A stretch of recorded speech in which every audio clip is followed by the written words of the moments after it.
Clark Kent. Let's bring out Tom Welling.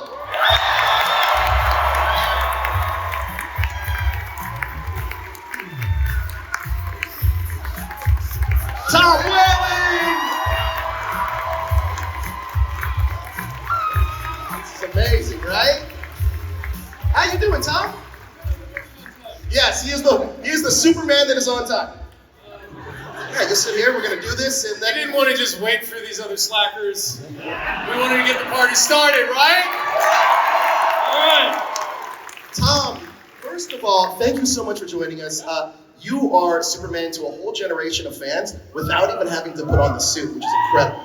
And also, the one thing that I loved most about your show was the father-son relationship with Jonathan and Clark. Talk to me about working and cultivating that relationship with John Schneider. Well, it was actually really cool because I knew who John was from growing up on Dukes of Hazzard, but it wasn't until like the second or third season he really did take me under his wing because I really didn't know what I was doing. And that whole like hand on the shoulder thing, that was actually John talking to Tom a lot of times. Really? And I remember it was like season 2, season 3. He goes, you know, I used to be on a television show myself, and I'm like, yeah, Dukes of Hazzard. He's like, you know that? I'm like, yeah. He goes, why didn't you say anything? He's like, I've been too nervous. But he really... Dean! You know, we just...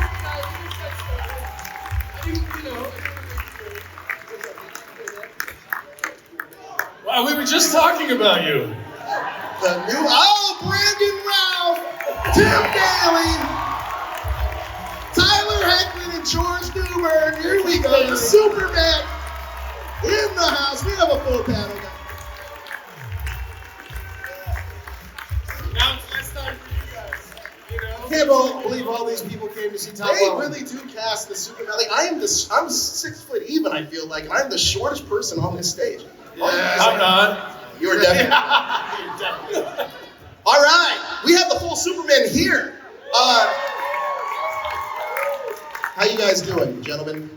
I was just surprised that all these people came to see just Tom Welling. Me too, but yeah, they're especially here. There you go. There you Why you go. went out here before us? Dang right. Yeah, We sent out the I wasn't as AIs. happy to see you as I thought. We were having a great time. It was gonna be the Tom and Joe show. The role of Superman comes with a lot of responsibility and fan expectation. For each of you, how did you prepare for the role mentally? I was almost played him like almost embarrassed of being Superman. Yeah, like the idea of the name. So we actually in the flashback episode, we had the line where she says, you know, how did you know this was happening? I said, oh, my hearing. And at first I said my super hearing. And I had asked our showrunner, I'm like, can we just say my hearing? And then she says, hearing? And I go, well, my super hearing. As just kind of an aside. And then so when I leave at the end of that scene and they go, who was that? She goes, that's Superman. So she kind of gives the name. And so we kind of playing with that a little bit. It was like, it grounded him for me and made it really more relatable. So, Tim? Can I tell a slightly off-color story? Absolutely, you can. That's what we're here for, man. there he goes. Brandon, I sort of, modeled things, or I could not get out of my mind Christopher Reeve because he was my Superman. Same here. But I remember one time Al Roker. Remember Al Roker? Of course. Al Roker came to interview me when I was doing the show, and this woman who was interviewing me said, Al was interviewing me, sorry, and he said, so what is it like doing the voice of Superman? And I said, well, it's interesting because he's always getting smashed, with stuff, and girders and trains, and electrocuted and laser beamed and all that stuff. And I said, so the majority of my work is actually a lot of grunting, straining, screaming, and yelling noises. And I said, come to think of it, it's a little disconcerting to think that the children of America have a pretty good idea what I sound like in bed. Or the bathroom. Better you said bed than the bathroom. I was The woman from Warner Brothers who was there was like, cut. And they sent me a very nice letter asking me to please desist from saying things like that in public. Brandon, I'm sorry you had to hear that. Oh, my. I'm over it now. And you're not wrong. because it's a thought that goes through my head sometimes. About me? It's kind of a public forum to admit that, but what was the question exactly? The question was, what was the question? the responsibility and fan expectation. How did you prepare for the role mentally to get to Superman's head? And Clark's head, for that matter.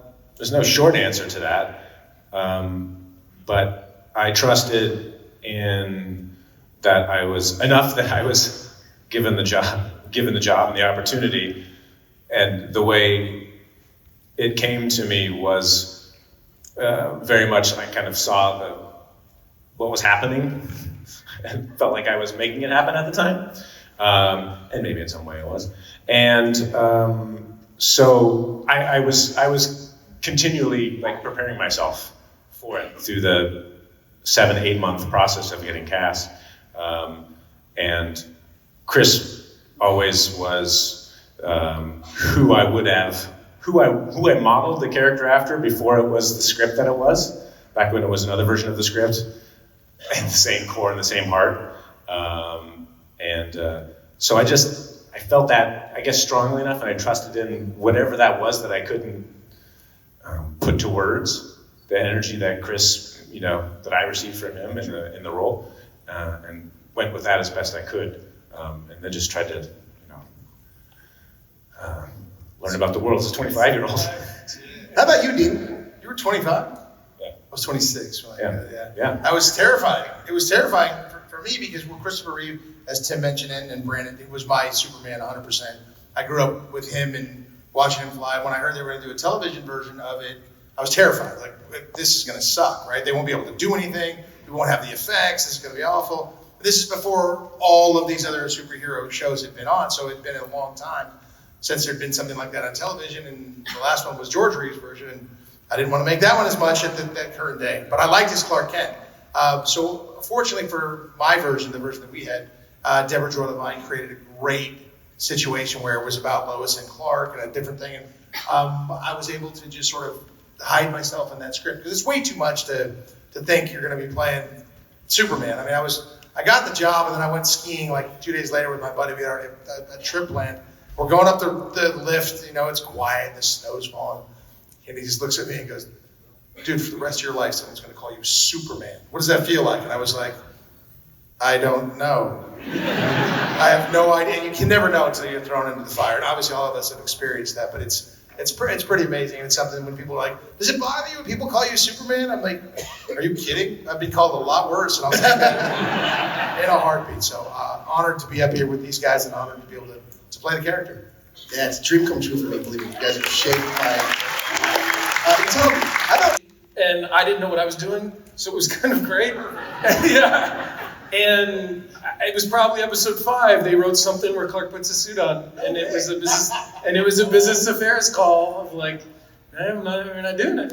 And I think if Clark would have put the suit on in the first 3 seasons, we'd have never gone 10. I completely agree with you. We kind of had to do that, and I meet some people who come to the table and they're dressed, and I'm like, how come you didn't want to put the suit on? And I hate breaking their heart, being like, I never wanted to. And apparently they're tight. Yeah. And they don't breathe well. Tyler, I think that was your big one thing you would change, right? You mentioned the suit doesn't breathe well? It's great.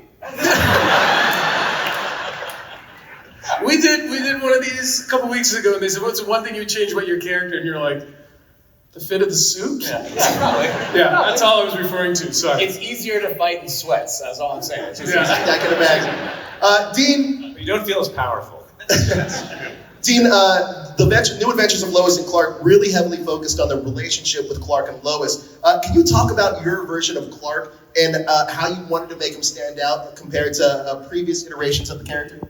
Well, I grew up with Christopher Reeve being my Superman. I love that. But as Clark Kent, I was like, come on, don't be the nerdy guy. Be more like Clark should be, which was more like the way George Reeves played Clark Kent. If any of you remember that one. And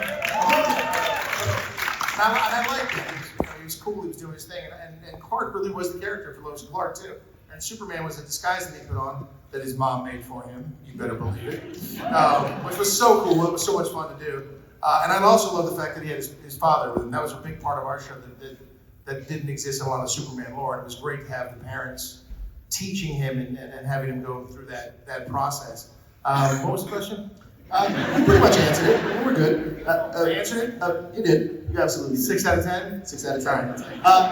That's bad. Brandon, you had mentioned earlier that your iteration, because especially your movie Superman Returns, is a sequel to Superman 2 that many people see, and your iteration of Clark was really based on Chris Reeve. Can you talk about emulating Chris, but also still making the role completely your own?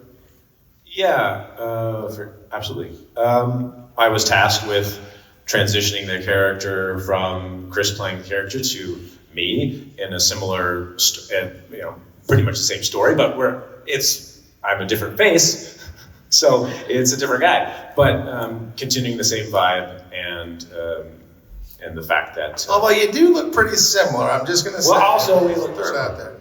And sometimes sound similar. That helps. But again, read like rule number 1 or whatever, which is I was always going to be like Chris, even if it was some other, it would be some other version of that slightly altered Superman, because I wasn't playing Chris, I wasn't playing Superman. You're playing the feeling, the love when you're Superman. I mean, I didn't know what that was when I was 25. When I reprised my role when I was 40, that helped because I had been a father and I had understood a lot more things about life. And I felt more worthy of myself and more worthy of myself in the role, and able to be a better conduit and tell the archetype and the story of hero and Superman. And that continues to grow. So anyway, I had that spark then, and that's where Clark came out of. The only conscious shift I thought I had about Clark was I didn't want him to necessarily just be bumbling and be clumsy. Like, I had to figure out a reason why he's like that. He's not putting on an act, it's because he's excited to human. He hasn't humaned. He's very excited. Listen, I'm a human who didn't human that much until he moved out to got in college and then moved out to LA. Like, I lived a kind of quiet life, and it's fun to human as long as we do it safely and with love. So Absolutely. that just means interact with the world and be a part of it and see how cool we all are. Are you guys down to play a fun little game we have set up? Sure. All right, maybe. It's pretty easy. So it's called Pixelated Showdown. In Pixelated Showdown, you'll guess the iconic scene from your show as they sharpen from blurry to clear. The audience can shout out hints, so you guys are involved as well. And once it's revealed, hopefully you guys can share some fun memories. You guys down? I'm down, but it's going to be tough on Tom. He had 10 seasons. So yeah, it's going to be really tough on you, Tom. Are we watching this? So it's up here. And Brent, we're going to start with you. If you want to, there's a screen up here. And that's...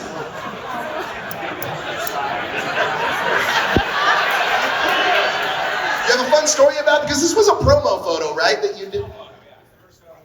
It's not a nude. All right. It's like a nude to me. That's my That looks headshot. interesting, that's for sure. That's my headshot. Sure, that's what Cinemax are. There's definitely has a shirt off, yeah.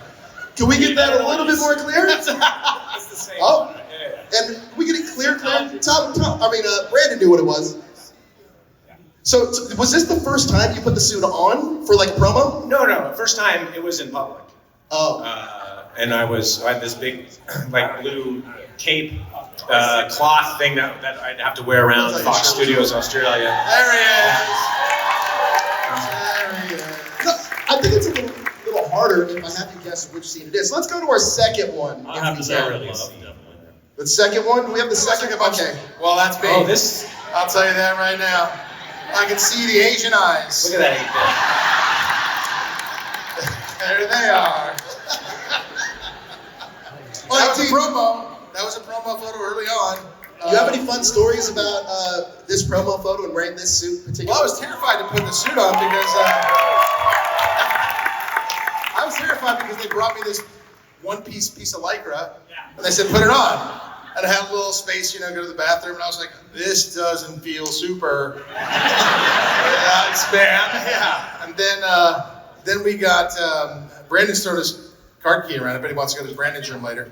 And then we got the little red undies, and that was helping in this, and even that, then we got the boots, the cape even on, but without the S, I felt naked.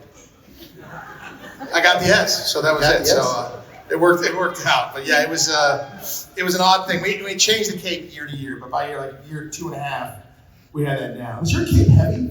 It was pretty heavy, but it kind of came on the shoulders and around the back. And for any of you that have capes out there, exactly, it's a whole Megillah.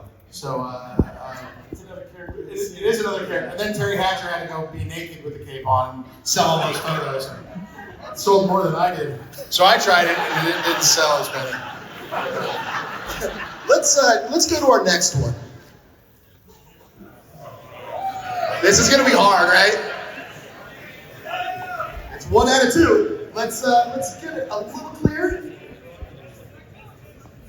It's too cleanly shaven to be Tyler. I'm feeling this. A little bit more clear.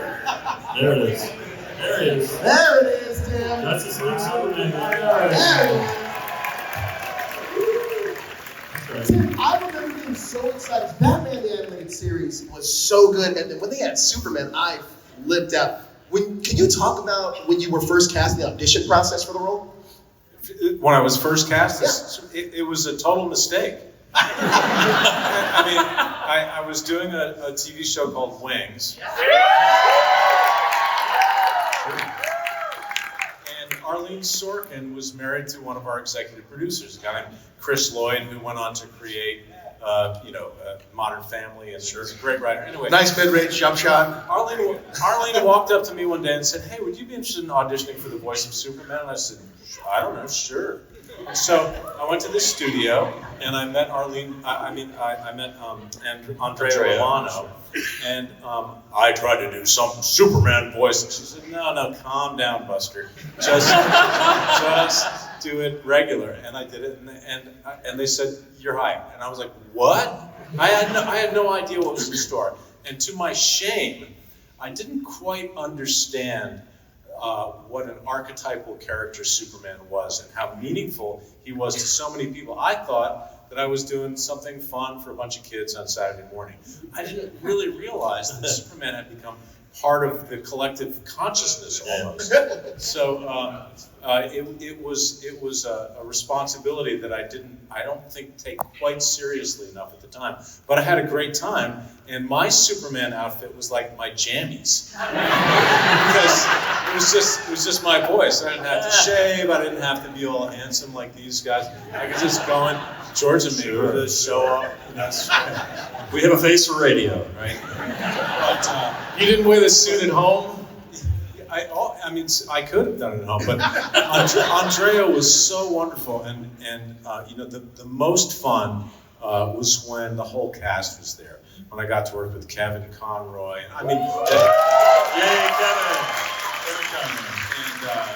and all the folks who came and did little parts on the series was just great. So that's the story. Incredible. Let's go to our next one.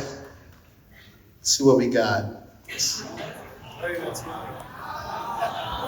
the last, before when Clark opens up his shirt. Yeah, because there's no... The only time they got you in it, isn't it? Let's get it all clear. Yeah, that's definitely it. It was only a t-shirt. They didn't even build me a full suit. Was it really only a t-shirt? Oh yeah, they really, because we very much storyboarded this shot on purpose, and the crane was going to come in, and I would run up to the crane, and the crane was going to stop, and I was going to stop, and if we didn't, we'd crash into each other. And the wardrobe people were like, "So you're not going to see the full suit?" Like, yeah, we're like, well, then why were we going to build a whole suit? I mean, there got to be thousands of dollars. And so it ended up being some version, it's not necessarily a crop top. Was it kind of a onesie there to just snap it? Pretty sure there weren't sleeves. It was just what you see. And then that was it. Pro tip, cosplayers, if you want to do Clark Kent, do the little onesie with no sleeves. Yeah. I have a question actually about this suit, because you were handed a suit from Jonathan Kent when you were Superman, you fly off. Was that a real suit? I think, I don't remember. No. Probably no. I don't know if they may have said that they took it from one of the other movie sets. I thought it looked more like yours. Maybe. S is similar to mine, so Maybe it might have been, they- yeah. I don't know. It But. might have been. Interesting. All right, let's move on to the next one, which. Tyler, yeah. That's gonna be tough. That, I'm not sure what that By the way, is. just so you know, from now on, I'm in my mind, it's a crop top forever. It's a crop top. Like, that's 100%. Yeah, Tyler, you had a lot of different iterations of the suit. There Yeah. was a black suit you ended up wearing. There was, I mean, obviously from Zorro. You had the original Fleischer suit. Talk to me about your relationship with the suit, wearing it for 4 years, and how it got more comfortable over time. Did it?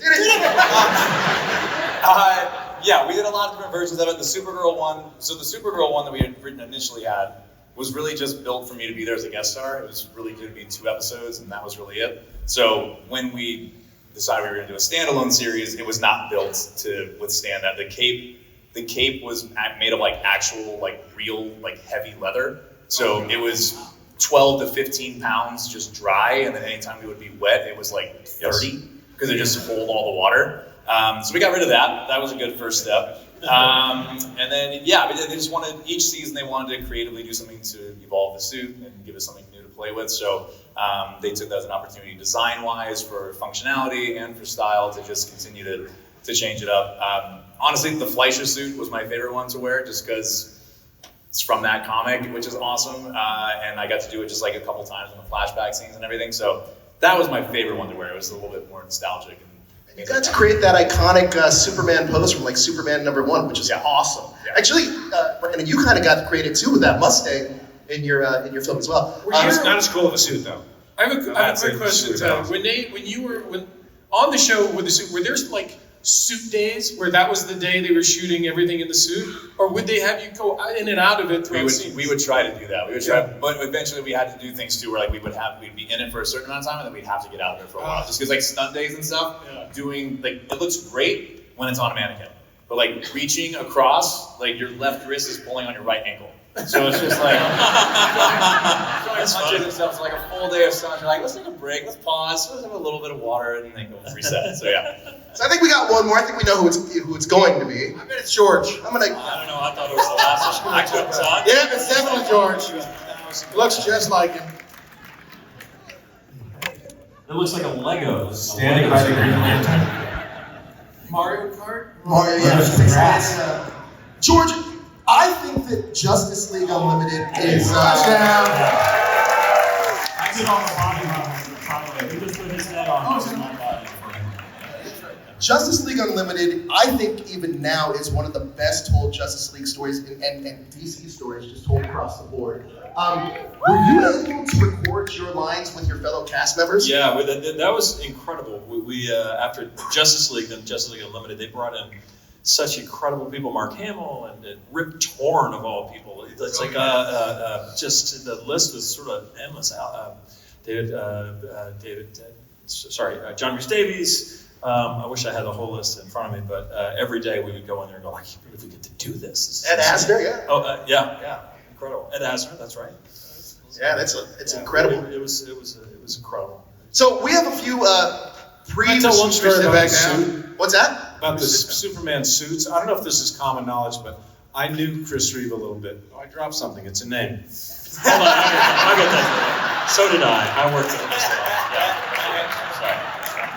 Did a movie with Chris. And Chris told me that the original Superman suit that he wore was a disaster.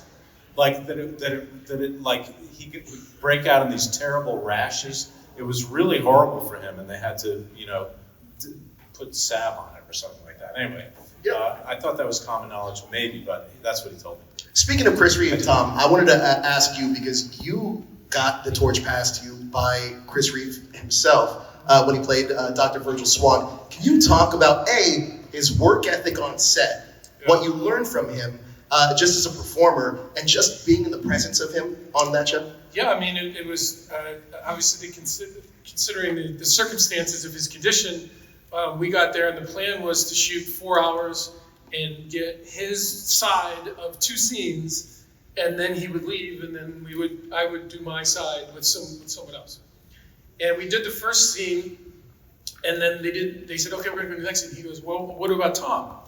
I mean, obviously he didn't point. I mean, that's not a bad joke. But sorry, I'm not making fun of it, because one thing he didn't do is let you you didn't feel sorry for him at all. He was actually telling jokes the whole time. We had a riot. He was cracking me up.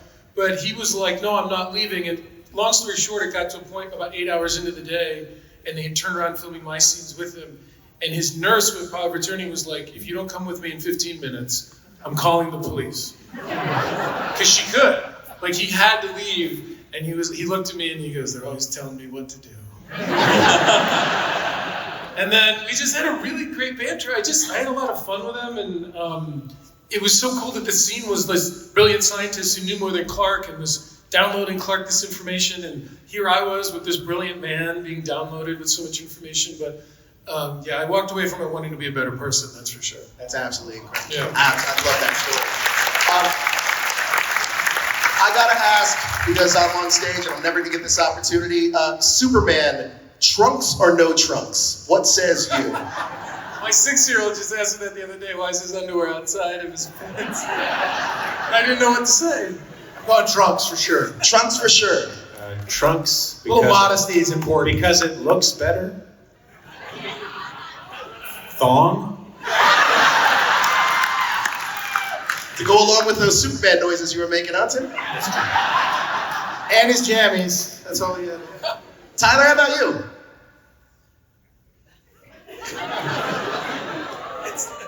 It's not a window. You had them both in your show. Yeah, I know I had both on the show.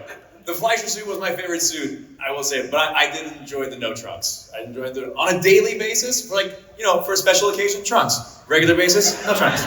Formal Superman trunks, yes. I'm going to say something different. I'm going to say the cape, and then the rest just commando. There we go. It's a bird, it's a plane, it's... It's a bird, it's a what? It's a problem.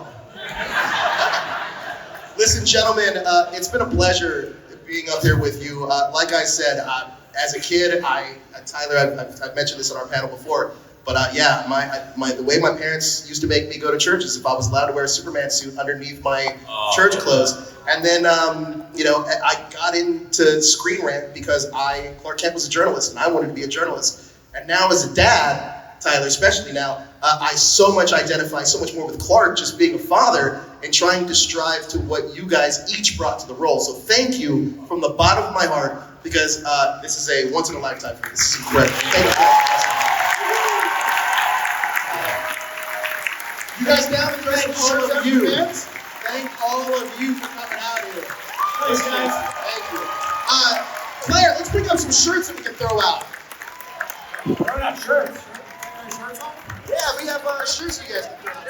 Let's give it up for Claire. She's a brilliant moderator, too, in her panels. Let's go, gentlemen.